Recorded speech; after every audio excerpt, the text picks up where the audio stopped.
నమస్కారం. సామాన్యుడు TV news కి స్వాగతం. ఈనాటి వార్తా విశేషాలు. శ్రీ సత్యసాయి జిల్లా పుట్టపర్తి మండలంలో నిర్మిస్తున్న బెంగళూరు విజయవాడ ఎక్స్ప్రెస్ హైవే నిర్మాణం గిన్నిస్ రికార్డు సాధనకు నిర్మాణ సంస్థ ప్రయత్నం ప్రారంభించింది. Green field highway Vijayawada Bengaluru economic corridor. ఇది భారతదేశంలో ఏ ఇన్ఫ్రాస్ట్రక్చర్ కంపెనీ కూడా ఇలాంటి ఒక గిన్నిస్ రికార్డ్ ఫీట్ అచీవ్ చేయలేదు. మన భారతదేశంలో ఉన్న ఇంజనీరింగ్ నైపుణ్యం గురించి ప్రపంచ దేశాలకి చెప్పగలిగే ఒక గొప్ప అవకాశం.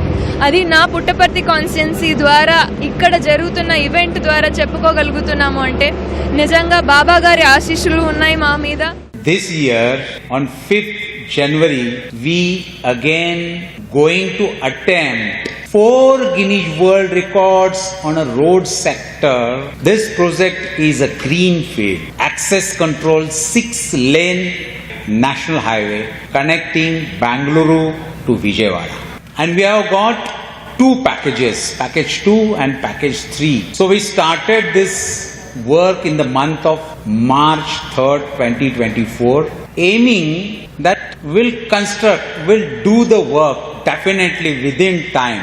Out of these 14 packages from Bangalore to Vijayawada, the Rajpath package are leading ahead. CM Revanth Reddy RTC బస్సులో ప్రయాణించారు. శాసనసభ సమావేశాల అనంతరం అసెంబ్లీ నుంచి బంజారాహిల్స్ లోని ప్రసాద్ ల్యాబ్స్ వరకు మంత్రులతో కలిసి ఆయన బస్సులో ప్రయాణం చేశారు. ప్రసాద్ ల్యాబ్స్ లో ప్రత్యేకంగా ప్రదర్శించిన పూలే సినిమాను మంత్రులు, సీనియర్ నేతలతో కలిసి సీఎం వీక్షించారు.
ప్రత్యేక రాష్ట్రంగా తెలంగాణ ఏర్పడిన తర్వాత 2014లో జాగృతి ఆధ్వర్యంలో బతుకమ్మ నిర్వహించామని, ఆ తర్వాత నుంచి తనపై ఆంక్షలు మొదలయ్యాయని ఎమ్మెల్సీ కవిత అన్నారు. వ్యక్తి స్వేచ్ఛను ఎలా హరిస్తారనే బాధ, ఆవేదనతో ఈ మాటలు చెప్తున్నట్లు తెలిపారు. శాసన మండలిలో ఆమె మాట్లాడుతూ భావోద్వేగానికి గురై కంటతడి పెట్టుకున్నారు. భారత రాష్ట్ర సమితి ఏ బాధ్యత ఇచ్చినా మనస్ఫూర్తిగా పనిచేశానని తెలిపారు. పార్టీలో ప్రశ్నిస్తే తనపై కక్ష కట్టి ఘోరంగా అవమానించారని కవిత భావోద్వేగానికి గురయ్యారు. తెలంగాణ ఉద్యమ సందర్భంలో అనేక మంది కేసీఆర్ గారి నాయకత్వం పట్ల, ప్రొఫెసర్ జయశంకర్ గారి నాయకత్వం పట్ల ఇన్స్పైర్ అయ్యి ఎంతోమంది ఉద్యమంలోకి వచ్చినటువంటి వ్యక్తుల్లో నేను ఒకదానిగా ఆనాడు 2006లో ఉద్యమంలోకి వచ్చాను అధ్యక్ష. 2006లో నేను ఉద్యమానికి వచ్చేటప్పటికే బీఆర్ఎస్ పార్టీ పొలిటికల్గా ఒక శక్తిగా ఎదిగింది అధ్యక్ష. ఆనాటికే యూనియన్ క్యాబినెట్ మినిస్టర్గా కేసీఆర్ గారు కూడా ఉన్నారు. అయినప్పటికీ నేను బీఆర్ఎస్ పార్టీలోకి రాకుండా ఇండిపెండెంట్గా తెలంగాణ జాగృతి అనేటటువంటి సంస్థను స్థాపించి ఆ సంస్థ ద్వారా తెలంగాణ ఉద్యమంలో ఎక్కడైతే గ్యాప్ ఉందో ఆ గ్యాప్ని ఫుల్ఫిల్ చేయడానికి, ముఖ్యంగా మహిళా లోకాన్ని తెలంగాణ ఉద్యమంలోకి తీసుకురావడానికి, యువమిత్రుల్ని తెలంగాణ ఉద్యమంలోకి తీసుకురావడానికి అనేక కార్యక్రమాలు చేపట్టడం జరిగింది అధ్యక్ష. మన బతుకమ్మ మన గౌరవం అని చెప్పి బతుకమ్మ పండుగను ముందుకు తీసుకెళ్ళి నేను ఊరూరా తిరుగుతూ మరి బతుకమ్మ పండుగ మన ఆత్మగౌరవానికి ప్రతీక అని చాటి చెప్పేటటువంటి ప్రయత్నం చేశాను అధ్యక్ష. అదేవిధంగా మన చరిత్రకు సంబంధించి 3000 సంవత్సరాల తెలంగాణ చరిత్రను కూడా నేను ప్రత్యేకించి ఒక చారిత్రక బృందాన్ని కూడా పెట్టుకొని మరి పుస్తకాలను కూడా వెలువరించడం జరిగింది అధ్యక్ష. టీఆర్ఎస్ పార్టీ ఒంటరిగా పోటీ చేయాల్సి వచ్చింది అధ్యక్ష. ఆనాడు నాకు పార్టీ నుంచి వచ్చినటువంటి రిక్వెస్ట్ ఏంటంటే, నువ్వు నిజామాబాద్లో చేసినటువంటి పనికి నేను నిజామాబాద్లో దాదాపుగా ఇంటింటికి గుర్తుపడతారు కాబట్టి నువ్వు ఎంపీ టికెట్ తీసుకొని అక్కడ ఉంటే. కోనసీమలో అలజడి సృష్టించిన ఓఎన్జీసీ బ్లోఅవుట్ ఇంకా అదుపులోకి రాలేదు. మంటలను అదుపులోకి తెచ్చేందుకు ఓఎన్జీసీ సిబ్బంది తీవ్రంగా శ్రమిస్తున్నారు. నిన్నటితో పోలిస్తే మంటల తీవ్రత కాస్త తగ్గినట్లు తెలుస్తోంది. భోగాపురం విమానాశ్రయంపై వైసీపీ అధ్యక్షుడు జగన్ వ్యాఖ్యలను మంత్రులు తిప్పికొట్టారు. జగన్ సృష్టించిన ఆటంకాలన్నింటినీ దాటుకొని విమానాశ్రయం నిర్మాణాన్ని పూర్తి చేశామని మంత్రి అనగాని సత్యప్రసాద్ అన్నారు. రాష్ట్ర విభజన జరిగిన తర్వాత ఒక అద్భుతమైనటువంటి ఎయిర్పోర్ట్ ఉండాలి అనే లక్ష్యంతో ఆ రోజు భోగాపురం ఎయిర్పోర్ట్ చేస్తే 2019 నుంచి 24 పరిపాలించినటువంటి రాక్షస పరిపాలకుడు దాన్ని ఆపాలని చెప్పి చూసి కోర్టులో కేసు వేసిన సంగతి మనం చూసాము.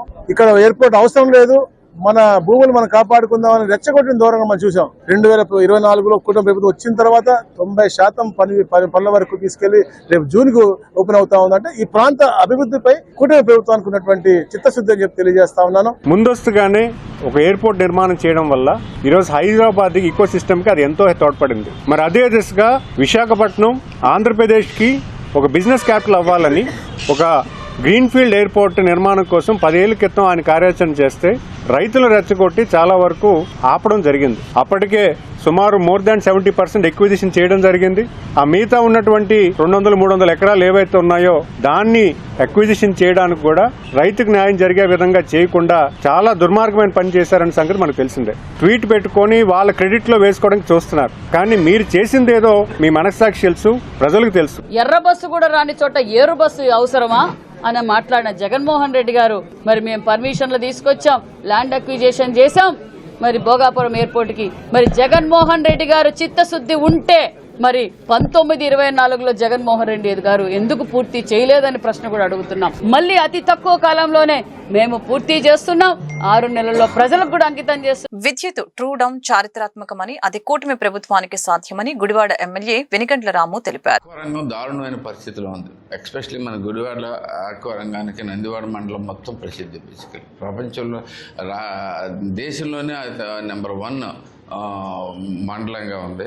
అలాంటి మండలంలో మనకి 3 రూపాయల 50 పైసలు ఉండే కరెంట్ ఛార్జీలని రూపాయిన్నరకు తగ్గిస్తామని చెప్పడమే కాకుండా చేసి చూపించిన ఘనత మన ప్రభుత్వానికి దొరుకుతుందని చెప్పేసి మరి ఒకసారి క్లియర్గా చెప్తా ఉన్నాను. జగన్ సంతకం పెట్టిన అతిగతి లేని పొట్టపాలెం కలుజు వంతెనను కూటమి పాలనలో పూర్తి చేస్తున్నట్లు నెల్లూరు రూరల్ ఎమ్మెల్యే కోటంరెడ్డి శ్రీధర్ తెలిపారు. 2014లో ఎమ్మెల్యేగా ఎన్నికల్లో పోటీ చేసినప్పుడు మాట ఇచ్చా, తప్పకుండా సాధిస్తానని. సాధించలేకపోయినా 2019లో మీ అందరి దయ వల్ల రెండోసారి ఎమ్మెల్యేగా ఎన్నికయ్యా, అధికారం వచ్చింది. కౌంటింగ్ పూర్తయిన 13 రోజున అప్పుడు ముఖ్యమంత్రి గారి చేత సంతకం పెట్టించా. 3.5 సంవత్సరం అతిగతి లేదు. ఆ రోజు ఎన్నికల వేళ చంద్రబాబు నాయుడు గారు, లోకేష్ గారు నెల్లూరుకు ఇచ్చేసినప్పుడు మాట ఇచ్చారు, ఇచ్చిన మాట నెరవేర్చారు. కొట్టేపాడు బ్రిడ్జి 4,80,00,000 రూపాయలతో 8 నెలల్లో ఇది పూర్తవుతుంది. చంద్రబాబు నాయుడు గారి దగ్గర మాట తీసుకొని ఈ పొట్టేపాలెం కలుజు ఎన్ని కాన్స్టిట్యున్సీలకి అవసరమో కూడా తెలియజేసి ఆయన తీసుకొచ్చారు. శ్రీధర్ లాంటి ఎమ్మెల్యే మీకుండడం నిజంగా రూరల్ ప్రజలు చేసుకున్న అదృష్టం అని చెప్పి నేను భావిస్తున్నాను. ఎమ్మెల్యే శ్రీధర్ రెడ్డిని మెచ్చుకోవాలి. ఇంత ఇబ్బందుల్లో కూడా తెచ్చుకున్నా అంటే అది పట్టుదల. శ్రీధర్ ఉండే పట్టుదలే ఈరోజు 3వసారి ఆయన గెలవడం కూడా. ప్రజల్లో ఉంటేనే ప్రజలకి మనం గుర్తుండేది. ప్రజల్లో లేకుండా మనం ఏదో ఆఫీస్ లో కూర్చొని లేకపోతే ఇంటికాడ కూర్చొని నేను ఎమ్మెల్యేనే అనుకుంటుంటే అది ఫస్ట్ టైమరే. నదీ జలాల అంశంపై తెలుగు రాష్ట్రాల ముఖ్యమంత్రులు కూర్చొని చర్చించి సామరస్య పరిష్కారానికి రావాలని సిపిఐ జాతీయ కార్యదర్శి నారాయణ సూచించారు. నదీ జలాల వ్యవహారం సుప్రీంకోర్టు దాకా పోయింది. సుప్రీంకోర్టు మళ్ళా ఈ 2 రాష్ట్రాల మధ్య చర్చించుకోండి, ట్రైపార్టీ పెట్టుకోండి చెప్తా ఉన్నారు. మేము మొట్టమొదటి చెప్తా ఉన్నాం, నదీ జలాల వ్యవహారం కోర్టులో తేలదు, అది అయ్యేది కాదు. అనుభవమైనటువంటి ముఖ్యమంత్రి చంద్రబాబు నాయుడు గారు ఉన్నారు, రేవంత్ రెడ్డి కూడా నేషనల్ పార్టీ ఉన్నాడు. మీరు ఎవరు ఒకరి మీద ఒకరి ఆధిపత్యం కోసం స్టేట్మెంట్ తీసుకోవాకండి, నాదే ముందు అని చెప్పేసి బయట ప్రకటించకుండా 4 గోళ్ల మధ్య 2 ముఖ్యమంత్రులు కూర్చొని చర్చించి అవసరం ఎక్స్పర్ట్ సలహా తీసుకొని ఒక నిర్దిష్ట స్వరూపంతో తెలుగు రాష్ట్ర ప్రజానీకం బాగుపడాలి. తెలంగాణలో ఉన్న తెలుగు ప్రజలే, ఆంధ్రలో తెలుగు ప్రజలే. ఈ 2 ప్రజల యొక్క 2 రాష్ట్రాల ప్రజల యొక్క సంక్షేమం కోసం మీరు ఓపికగా నిర్దిష్టంగా పరిష్కారం చేసుకుని బయట కోరుతున్నాం. అప్పుడు సాధ్యం అవుద్ది, లేకుండా పోతే ఇది సాధ్యం కాదు, కోర్టు దాంతా ఉంటుంది. రాష్ట్రంలో ఇప్పటి వరకు 38,25,000 మెట్రిక్ టన్నుల ధాన్యం రైతుల నుంచి సేకరించామని మంత్రి నాదెండ్ల మనోహర్ తెలిపారు. గౌరవ ముఖ్యమంత్రి గారు చంద్రబాబు నాయుడు గారు, రాష్ట్ర ఉప ముఖ్యమంత్రి గారు పవన్ కళ్యాణ్ గారి సూచనలతోటి ధాన్యం కొనుగోలు ప్రక్రియ ఊహించని విధంగా రైతాంగానికి ఉపయోగపడే విధంగా క్షేత్రస్థాయిలో అధికార యంత్రాంగం, రైస్ మిల్లర్లు, రైతాంగం ఎవరైతే కష్టపడి ధాన్యాన్ని పండించుకున్నారో వాళ్ళకి కనీస మద్దతు ధర వచ్చే విధంగా అన్ని ఏర్పాట్లు చేశాం. చాలా గర్వంగా ఈ రోజు చెప్తున్నాను, 51 లక్షల మెట్రిక్ టన్నుల ధాన్యం రాష్ట్ర చరిత్రలో ఏనాడు కూడా జరగలేదు. అందులో భాగంగా ఈ రోజుకి 38,25,000 మెట్రిక్ టన్నులు ధాన్యం సేకరించాం. దానికి 9,051 కోట్ల రూపాయలు 24 గంటల లోపే రైతాంగం ఖాతాలోకి మేము జమ చేశాం. సుమారు 6,05,000 మంది రైతులకి ఈ విధంగా ప్రభుత్వం నుంచి కనీస మద్దతు ధరకి ధాన్యం కొనుగోలు ప్రక్రియలో భాగస్వాములు చేసే అదృష్టం మాకు కలిగింది. 75 నుంచి 80% ప్రక్రియ ఆల్రెడీ పూర్తయింది. కాబట్టి ఒక నమ్మకంతో ప్రభుత్వం పైన ఒక విశ్వాసంతో రైతాంగం ఎప్పుడైతే నిలబడ్డారో ప్రభుత్వం నుంచి మేము కూడా ఆ భరోసా మరింత పెంచడానికి కోసం ఆర్థిక ఇబ్బందులు ఉన్నా మేము దాదాపు 13,000 కోట్ల రూపాయలు వెచ్చించి ఈ ఖరీఫ్ మాసంలో రైతాంగానికి అండగా నిలబడడానికి ప్రక్రియ చేస్తున్నాం. ఈ రైతాంగానికి ఎక్కడ కూడా గోతాల విషయంలో కొరత లేకుండా, ట్రాన్స్పోర్ట్ విషయంలో కొరత లేకుండా ఇక్కడ కూడా పొరపాటు లేకుండా చేస్తున్నాం. కేంద్ర ప్రభుత్వం రాష్ట్ర ప్రభుత్వం కలిసి నిర్ణయం తీసుకున్న 1,792 రూపాయల కనీస మద్దతు ధర అనేది ఎట్టి పరిస్థితుల్లో రైతుకు అందాలనే తపనతో మేము పనిచేశాం. జాయింట్ రీప్లేస్మెంట్ ట్రామా ఎమర్జెన్సీ కేసులను పరిష్కరించడంలో Sai Bhaskar multi speciality hospital ఎప్పుడు ముందుంటుందని హాస్పిటల్ మేనేజింగ్ డైరెక్టర్, ప్రముఖ orthopaedic surgeon doctor Pusireddy Narender Reddy తెలిపారు. మంగళవారం గుంటూరు అరండలపేటలోని సాయి భాస్కర్ మల్టీ స్పెషాలిటీ హాస్పిటల్లో ఏర్పాటు చేసిన మీడియా సమావేశంలో డాక్టర్ పూసిరెడ్డి నరేందర్ రెడ్డి మాట్లాడారు. గత 6 నెలలుగా మోచేయి పనిచేయక తీవ్రమైన బాధపడుతున్న గుంటూరు నగరంలోని పొట్టి శ్రీరాముల నగర్ కు చెందిన 67 సంవత్సరాల Chandu Begum Guntur Sai Bhaskar multi speciality hospital కి రావడం జరిగింది. ఆమెకు ఆంధ్రప్రదేశ్ రాష్ట్రంలోనే మొట్టమొదటిసారిగా రోబోతో మోచే రీప్లేస్మెంట్ చేయడం జరిగిందని తెలిపారు. అనంతరం మీడియాతో మోచే రీప్లేస్మెంట్ చేయించుకున్న మహిళ మాట్లాడారు. తాను గతంలో 2 మోకాళ్లు గుంటూరు సాయి భాస్కర్ మల్టీ స్పెషాలిటీ హాస్పిటల్లో మార్పించుకోవడం జరిగిందని తెలిపారు. Sai Bhaskar multi speciality hospitals అంటే ఒక నమ్మకం, ధైర్యం అని చెప్పారు. Welcome all of you. Sai Bhaskar hospitals మనం జాయింట్ రీప్లేస్మెంట్ లో కానీ, ట్రామా అండ్ ఎమర్జెన్సీ కేర్లో కానీ గత 20 ఏళ్లుగా మనం చాలా కృషి చేసి పేషెంట్స్ యొక్క నమ్మకాన్ని సంపాదించి టోటల్ నీ రీప్లేస్మెంట్ని ఇంట్రడ్యూస్ చేశాం, టోటల్ హిప్ రీప్లేస్మెంట్ చేశాం, టోటల్ షోల్డర్ రీప్లేస్మెంట్ చేశాం. సో పెరుగుతున్న టెక్నాలజీని ఎక్కడైతే ఏ జాయింట్ మార్చడానికైనా అవకాశం ఉన్న పరిస్థితులు ప్రపంచంలో వచ్చినప్పుడు ఆ టెక్నాలజీని మనం గుంటూరుకు తీసుకురావడం, ఎస్పెషల్లీ ఆంధ్రప్రదేశ్లోని అమరావతి క్యాపిటల్ రీజియన్కి మనం తీసుకురావడం అంటే అది మాకు కూడా ఒక గొప్పగా, ఒక ప్రౌడ్ మూమెంట్గా ఫీల్ అవుతా ఉన్నాం. రుమటాయిడ్ ఆర్థరైటిస్ లేకపోతే ఏదైనా ఫ్రాక్చర్స్ అయ్యి జాయింట్ కానీ ఫ్రాక్చర్ అయినప్పుడు దాన్ని రిపేర్ చేయలేని పరిస్థితి వచ్చినప్పుడు పేషెంట్ ఒక మూమెంట్స్ అన్నీ పోతూ ఉంటాయి. ఇవాళ మనం ముఖ్యంగా ఈ ప్రెస్ మీట్లో ఇంపార్టెంట్ విషయం ఏంటంటే ఇవాళ ఎల్బో రీప్లేస్మెంట్ అంటే మోచెప్పలు చూసాం, మోచేయి రీప్లేస్మెంట్. సో ఎందుకంటే ఇది బరువు మోసే జాయింట్ కాదు, కానీ మనం చేసే అన్ని పనులకి మన చేయి సహకారం ఎంత అవసరం. ముఖ్యంగా తినడానికి కానీ, దైనందిన చర్యలకు కానీ మన చేతులు పనిచేయకపోతే చాలా మనకి లాస్ అనిపిస్తుంది. అలాంటిది రుమటాయిడ్ ఆర్థరైటిస్లో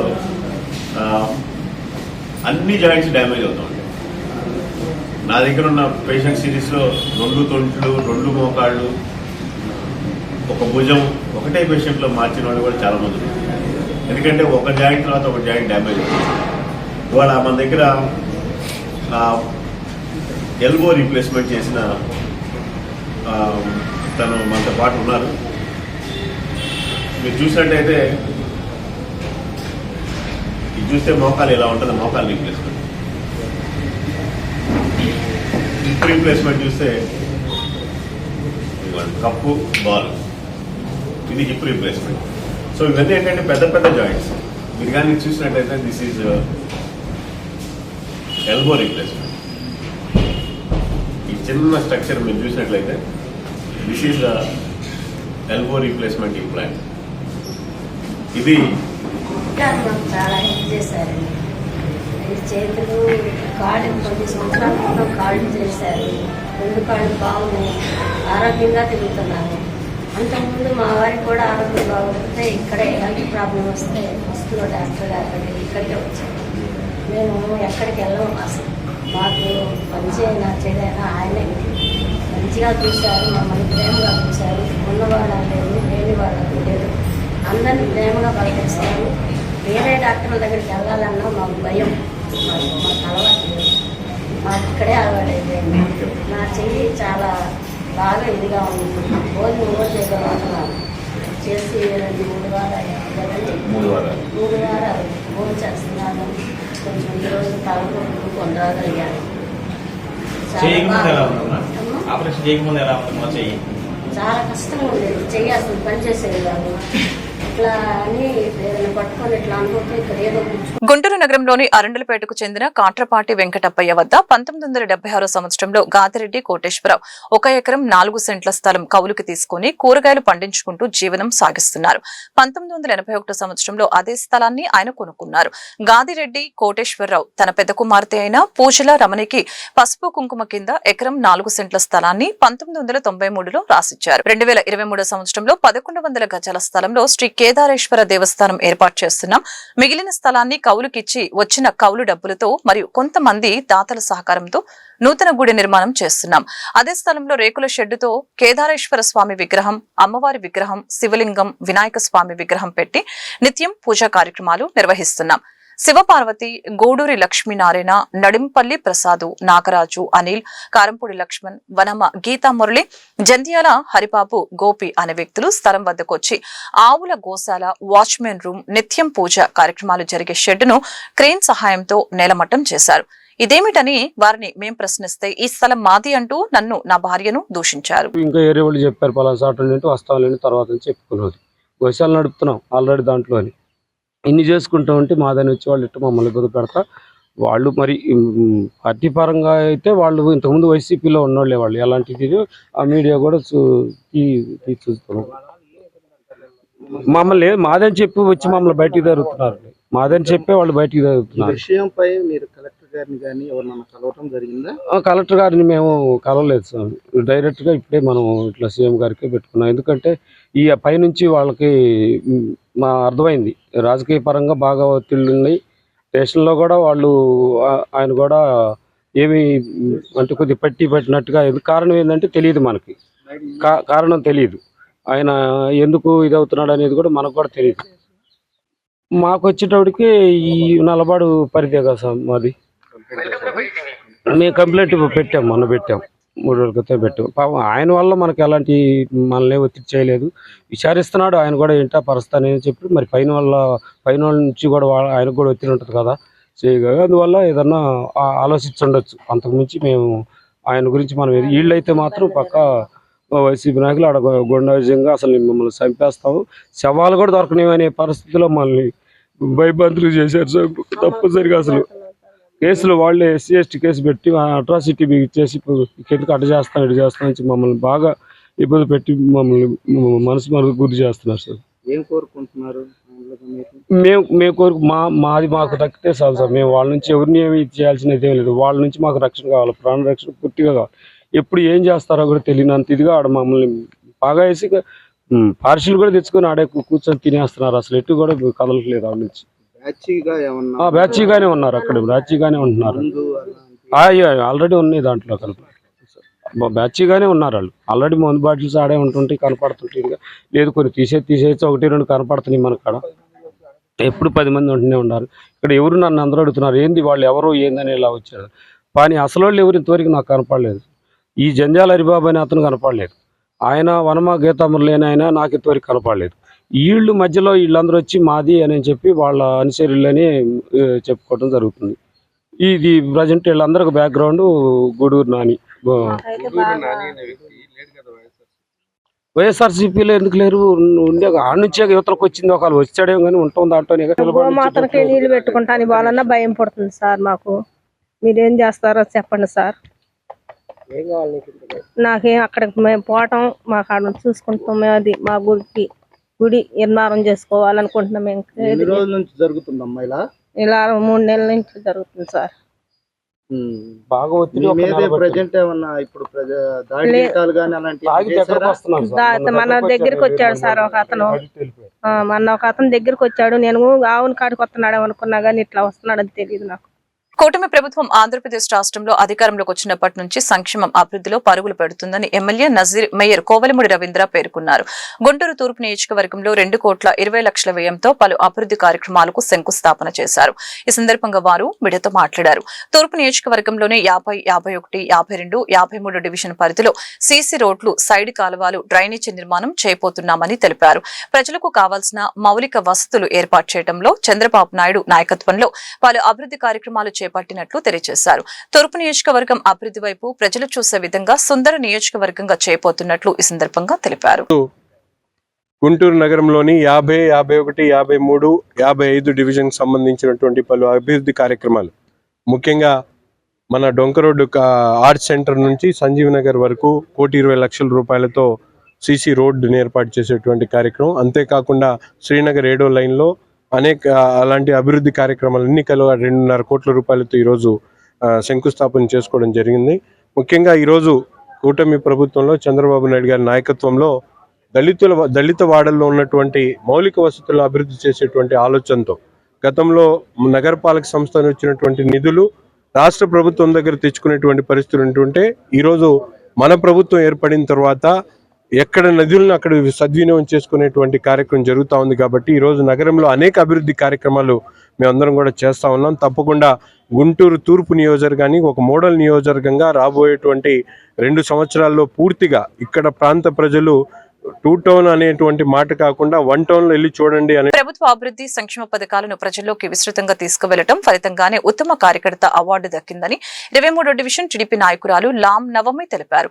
ఉత్తమ కార్యకర్త అవార్డు అందుకున్న సందర్భంగా నగరం పాలెంలో స్థానిక మహిళలు లాం నవమిని మంగళవారం అభినందించారు. ఈ సందర్భంగా ఆమె మాట్లాడుతూ ఎమ్మెల్యే గల్లా మాధవి చేతుల మీదుగా ఈ అవార్డును అందుకోవడం సంతోషంగా ఉందని, భవిష్యత్తులో ఇదే ఉత్సాహంతో పార్టీ అభ్యున్నతి కోసం కృషి చేస్తానని చెప్పారు. నమస్కారం అండి. ఈరోజు మన ముఖ్యమంత్రి నారా చంద్రబాబు నాయుడు గారు కార్యకర్తలను గుర్తించి, చిన్న స్థాయి కార్యకర్తల దగ్గర నుంచి గుర్తించి మాకు ప్రశంసా పత్రాన్ని గుంటూరు పశ్చిమ నియోజకవర్గం గల్లా మాధవి గారు ఎమ్మెల్యే మేడం గారి దగ్గరికి పంపించారండి. ఎమ్మెల్యే మేడం గారు 23వ డివిజను అధ్యక్షులు లాం వర్ధనరావు గారు, ఆయన తెలుగుదేశం పార్టీ మాజీ కార్పొరేటరు, ఆయన ఆధ్వర్యంలో మేడం గారు మాకు ప్రశంసా పత్రాలు ఇవ్వటం జరిగింది. డివిజన్లో మేము 5 బూత్ ఇన్ఛార్జీలు ఉన్నాము, అందరికీ ఇచ్చారు.